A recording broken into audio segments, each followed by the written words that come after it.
G'day, fellas.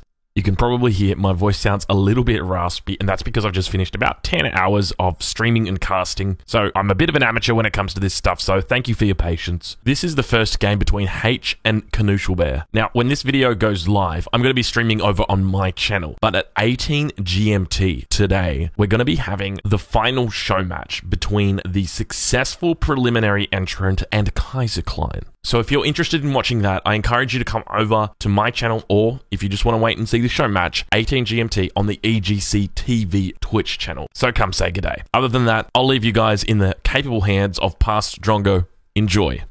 Welcome to the first game in the H versus Knuschelbear series. This is a match in the preliminaries to play against Kaiserklein in the finals for the 1K table topper. The prize pool has been upped from 1K up to 1,500, and tonight we find out whether a player will be successful in breaking the tie and going through to face Kaiserklein. Spawning in the south of the map, we've got Knuschelbear playing the Swedes. Now, for those of you who don't know, Knuschelbear has been a big Sweden player more recently. In this tournament, the question was going to be raised, are we banning Sweden from the tournament? And the answer was no. We are not banning Sweden from the tournament, and the reason why is quite simply, I'm a Sweden main, and I want to see Sweden in the tournament, and I'd hate to exclude it. No, but in all seriousness, we are including Sweden in the tournament. It was included in the most recent tournament as well, so I think that it's quite fair. I know that as games move on and become a bit more competitive, it comes quite common practice to ban civilizations that have been dramatically changed.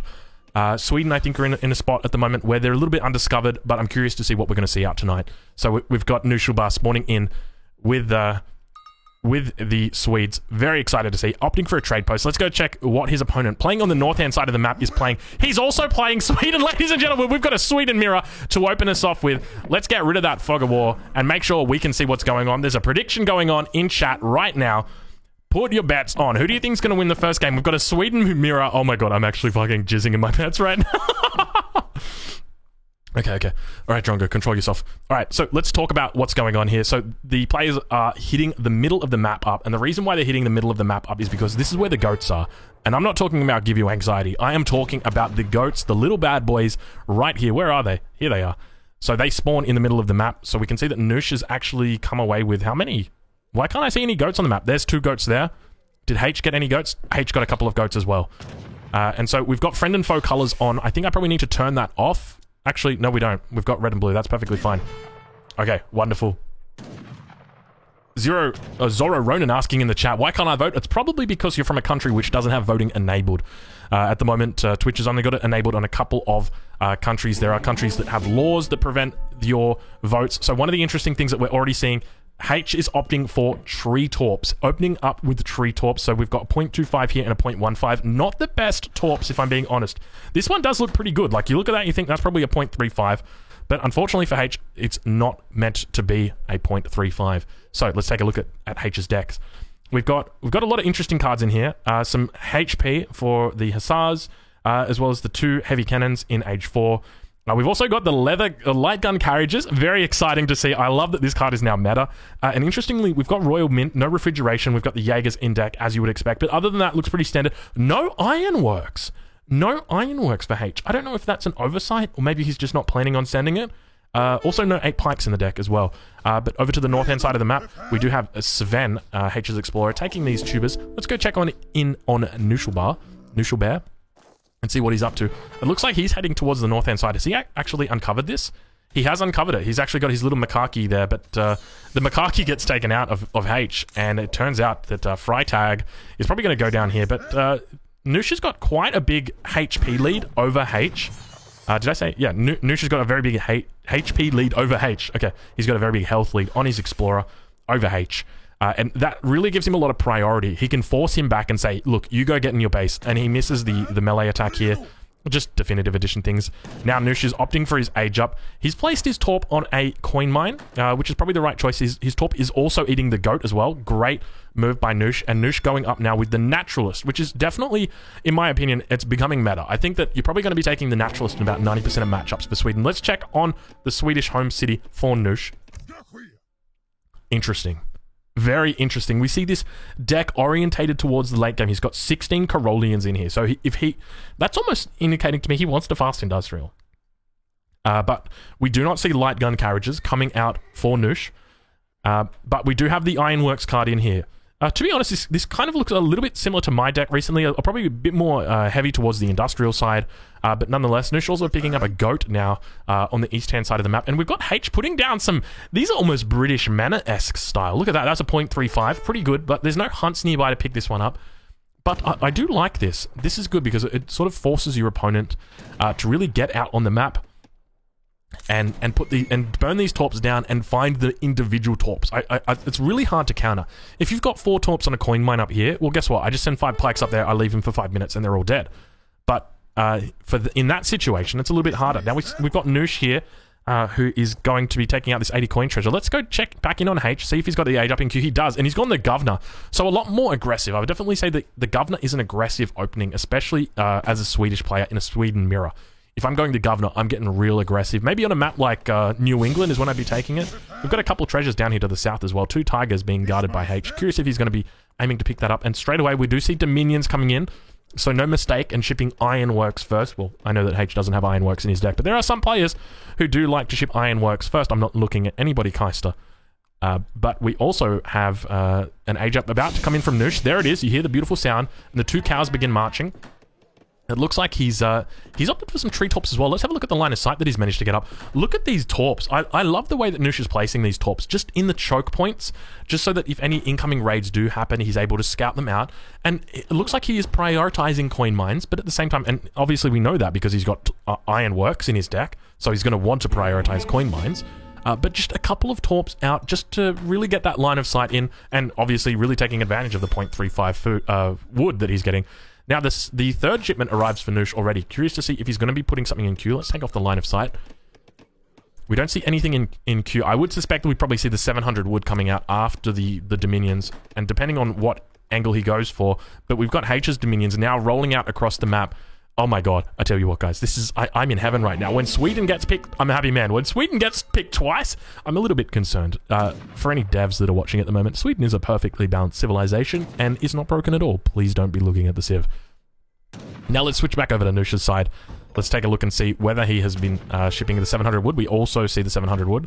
So Noosh has got 4 Corollians in queue. H has got 4 Corollians in queue. So despite going for a more aggressive build, aging up a little bit earlier, we still see the Corollian numbers are relatively even. The Corollians coming out a little bit earlier for H. But let's take a look. I prefer to turn the line of sight off when I'm doing this. It's much easier to see where the villagers are going, because you are going to be expecting... Oh, we actually see H sending out that forward villager, but realizing there's already a torp down on this coin mine. If there's a torp down on this coin mine, it's almost suicide. It's almost suicide to be sending that villager out. So, we've got the Corollians. They unfortunately path a little bit awkwardly in the way that they move just around the edge of the pond here.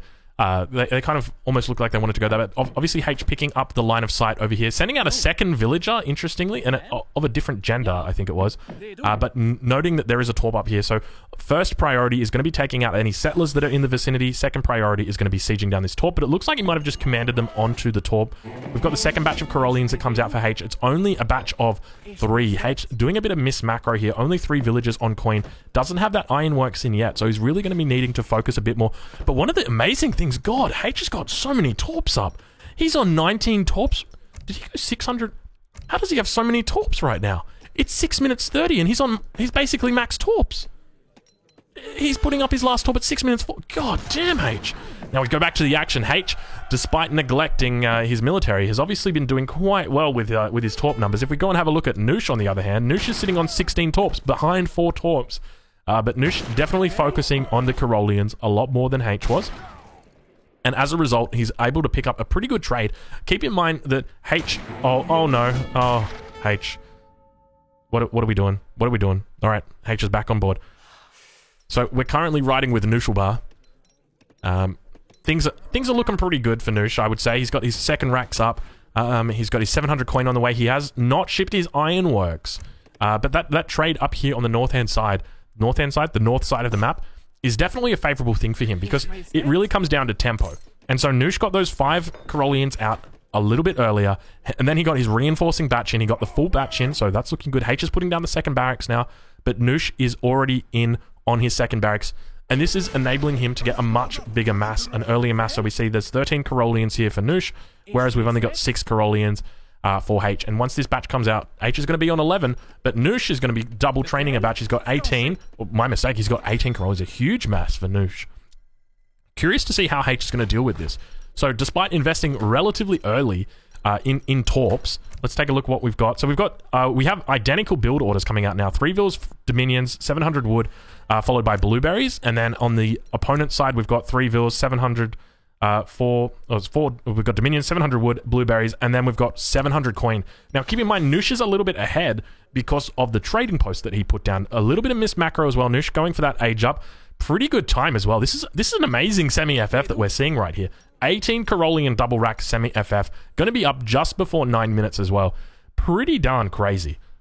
I'm really impressed with that build order. I got to go back and watch this replay. I got to see exactly what he's doing because that looks freaking sweet, man. Sitting on 19 torps. I tell you what, 19's not too bad. H now sending in the 700 coin as well. We see, so they're mirroring build orders.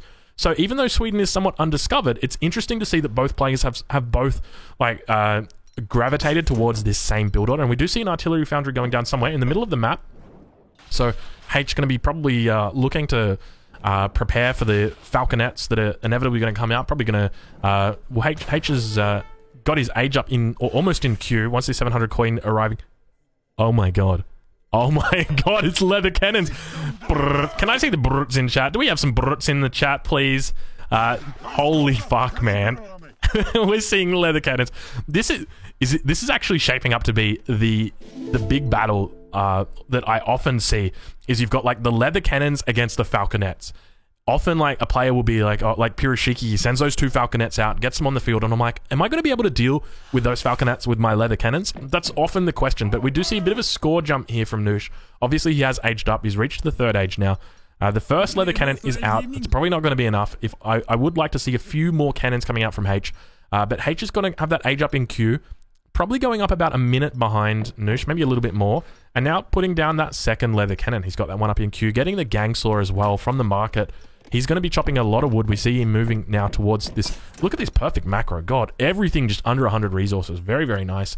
Meanwhile, on Noosh's side, God, Noosh, we got something to talk about, my friend. You got a little bit too much food right there. Now, we do have the falconets arriving in from the forward torp. And the falconets are really going to be able to apply pressure because at the moment H is going to have those the leather cannons in queue, but is he going to have enough leather cannons? He's got 3 leather cannons and he has the age up going. He doesn't have any shipment that's available right now, so the 2 falconets are really going to be what's pivotal. We've also got the veteran Corollians coming out. We don't have any upgrades on these other than the veterancy. There hasn't been any infantry hit points shipped yet. Let's go have a look at Noosh. Noosh is really struggling with his coin right now. His macro in particular. He's got 4 villages on food. Probably wants to ship those over to coin. Avoid sending blackberries right now because he's got an excess of food. And now the outpost of H begins targeting down this falconet. It's down to 140 HP. It's probably something that that hasn't been realized yet by Noosh. Because something that you want to avoid doing is losing this HP on your falconet. It's so important. And we get the leather cannons moving into strike. It looks like they've gotten a volley off onto the Corollians, but not being able to take out the falconet. Falconet's still sitting relatively safe at the back line, almost down at 102 hit points now. That's going to take 3 shots from the leather cannon to take it out. Does H have any more leather cannons in queue? Oh my, H is going for the light gun carriages and he's got 2 more leather cannons in queue. Once he ships this, his leather cannons are going to be absolutely breaking out of control. And we've got the 2nd racks now, or the initial racks going down from H. Noosh is doing a lot of work right now, pulling ahead in score as well, up 2k points. But the question is going to be, are the leather cannons, which are now infantry guns, going to be able to overcome the falconets? And look, to be honest, I would much prefer the leather cannons in this position. I've been in this position many a time, and while the falconets, they look cool. Here we go, the leather cannons moving into strike. The first falconet goes down. Leather cannons survive the double volley, and the 2nd falconet goes down. Meanwhile, so H is now sitting on 3. He's just trained another 2 infantry guns. H is looking very strong in this position. Incredibly difficult to deal with for Nooshalbar. How is Noosh going to... Noosh reacts by training a Culverin. Interesting. I think this is the correct choice. Culves are definitely difficult to deal with. H is doing the Corollian retreat towards... Oh, sorry, no, that's Noosh doing the Corollian retreat. I apologize. Noosh doing the Corollian retreat towards H's base. I'm a little bit confused when there's so many Sweden players in the game. God. How good are these fucking infantry guns, man? Oh, I'm so excited. And so H losing 1 villager going down. I think that's the first villager lost of the game. Second Ville doesn't go down, but this Rax is probably going to get sieged and then moved on. Now, keep in mind, H hasn't used his charge yet. H is going to be able to potentially trap here. Is he going to... He gets the Minutemen batch out. The Minutemen also are going to be enabling him to snare. He's got the veterancy upgrades on his Corollians, and we see the Brits just brrring their way away. Oh, man. This is what I live for. Noosh is in a bit of a tough spot, though. Splitting up his forces, I think this is the right move. The leather cannons, while they're fast for artillery, they are immobile. And we've got some more leather cannons just facing off against Corollians on the south side. A bit of the battle continues to rage on. The leather cannons being mismicroed in between them, and this is why Noosh has done the right thing.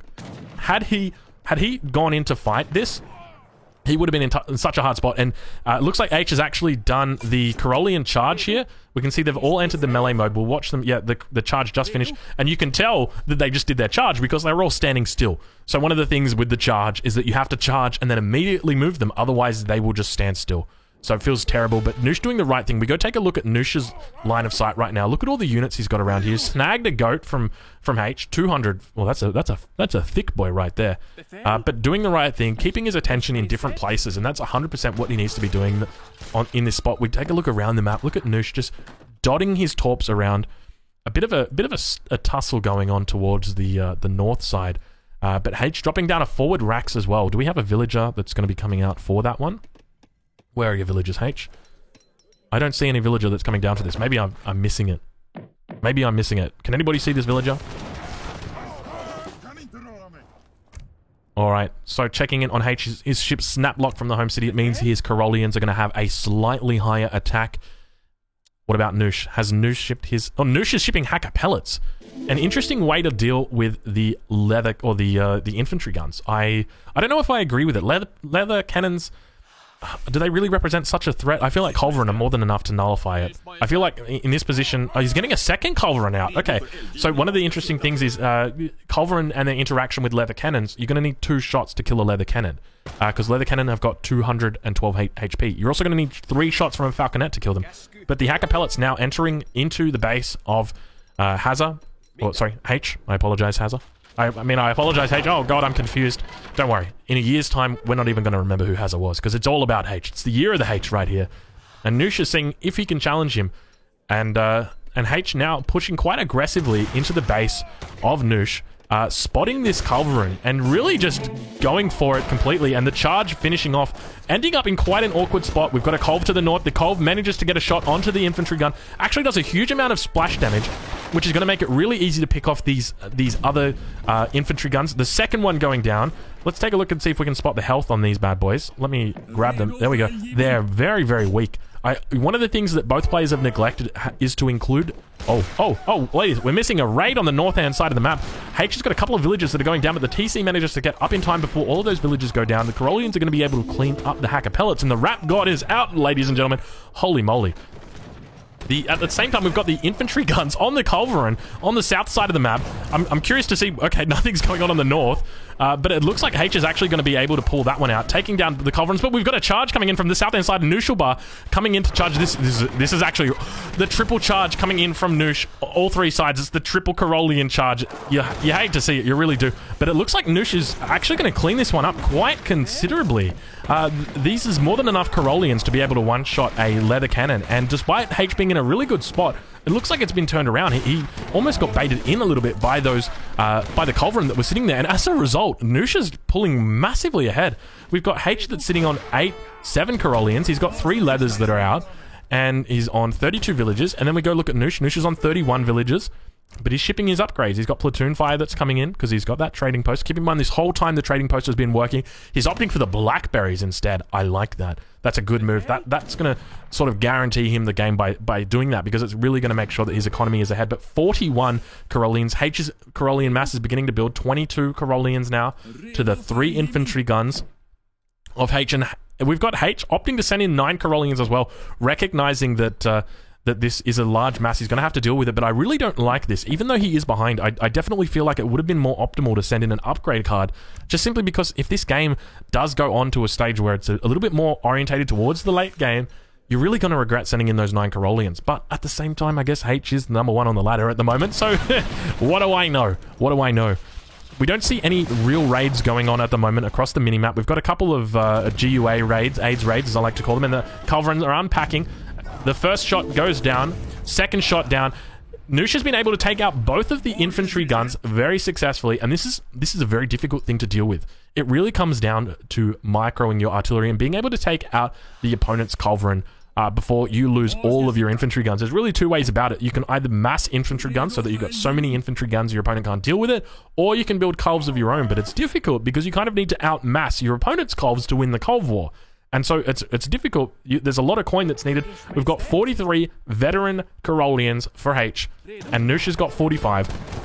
Noosh is a slightly more upgraded, a little bit more health, a little bit more speed. He's got the military drummer upgrade, and platoon fire is coming in. He's waiting for platoon fire. Then he looks like he's going to be engaging, but Noosh's micro is absolutely on point. We've got in the back the first leather, or the second leather cannon goes down. Noosh has got a massive 44 here compared to H on 37. It looks like H's are definitely a lot weaker compared to Noosh. And now Noosh got a reinforcing batch coming in on the front line. There's a bit of a raid going down on the bottom side with more of Noosh's units. Noosh is really having a lot of units here. It doesn't look good for H in this position. He's got 30 Carolians, and especially against the upgraded Carolians of Noosh in particular. 23 Carolians now to Noosh. I love just going back and forth, really checking on the numbers. We've got the Culves that sit here, and they really just guarantee that if H wants to bring in any more reinforcing infantry guns, he's going to have to deal with the Culverins first. And that's going to be soaking up a lot of damage. If he does make the decision to go in, he does make the decision to charge. And as a result, it looks like the Culves do manage to spot the infantry gun, and they've been able to take out one. That guarantees that at least one infantry gun is going to go down.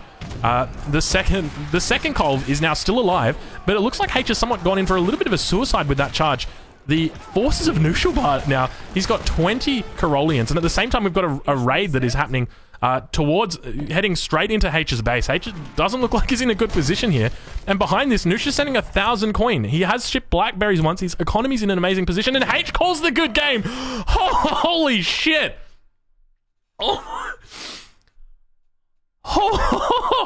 Oh my, ladies, gentlemen, I'm gonna need to take a little bit of time.